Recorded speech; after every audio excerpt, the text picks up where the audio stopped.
chục triệu này. Ghê gớm thật. Máy hơn triệu, khoan này chục triệu bạc.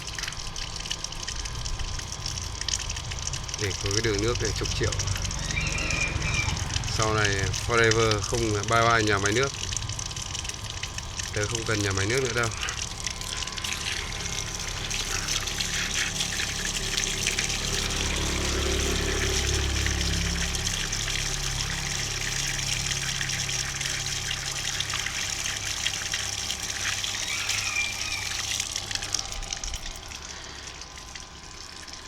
Em nào mang cái thước lên đo lại. Khoảng cách này 1,2 m.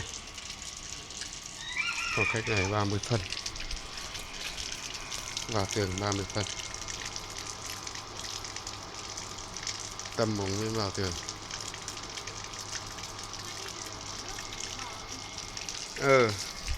Ô ra vừa ra đấy đã nguyên này cỏ rồi cơ. Cắt cỏ đây nghe dễ nhỉ. Ừ.